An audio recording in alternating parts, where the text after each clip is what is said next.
Поздрав на сите, јас сум Антонио. Пред да почне видеово, сакам да ве прашам и да ви кажам дали се слушам добро вака со микрофонов, може би е исто како претходниот пат, ама не знам, вие кажете дали се слуша добро или не. И другото, да видиме колку лајкови ќе стигне на ова видео. Ви благодарам за огромната поддршка на претходното видео, многу ми значи. Ајде да почнеме со приказната. Ова приказна е сега приказна. Ова ми беше како дневна рутина мене на 4 годишна возраст, не сум баш сигурен. Мајка мене е тука, иначе ќе ја прашав. Јас имав една како дневна рутина која ми беше малце чудна. И мојата фамилија, сите што ме знаеа, се чудеа зошто и не знам како да објаснам. Се чудеа зошто го правам тоа. Се што беше тоа? Може ви се прашувате, не, може толку сигурно се прашувате, затоа го правам видео. Имавме едно фичо во тоа време кога се случуваше ова и секој ден се фрлав од фичот. Значи се качувам на фичо, се фрлам, паѓам, како било паѓам, на нозе, на раце, на глава, некогаш на стомак, секогаш различно. Ќе станев, пак ќе се качев, пак ќе паднев. Тоа може би го правев секој ден по 2-3 сати, некогаш и цел ден. Сега зошто?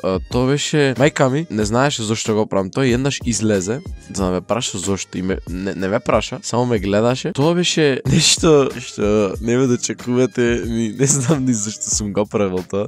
Над фичото имавме една жица која беше за сушење алишта, за сушење алишта. Таа мајка ми секој ден дека переше алишта и ги ставаше таму алиштата и со штипки нешто се пластичните ги ставаше. Ако ќе ги извадеше, ако немаш алишта, ја стоаш со модел до фичото и се фрлав од фичото за да ги фаќам штипките.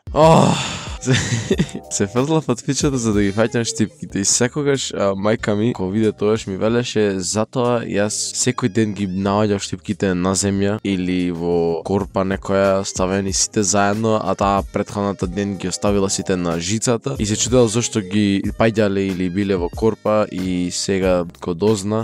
Добив некоја викање малце некое време, се спасив од тоа, нема гајле, ама мислам дека тоа го правев 2 години.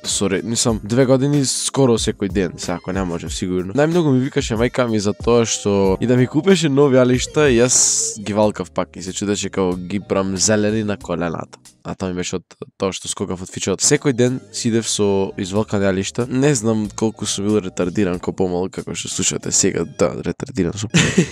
Да се надам дека живавте во ово видео. Ако оставете лайк, ако сакате субскрайб, ако не дислайк, не ми смета. И коментирајте да ми кажете вие што имате некој интересен случај, како има некој така накратко што правил. Ќе видам дали нешто имам да споредам, па да ми текнем пак ме некоја случка за виднината уште едно видео направам за таа случка и да се надам дека живавте во видео и се гледаме во наредното. Peace!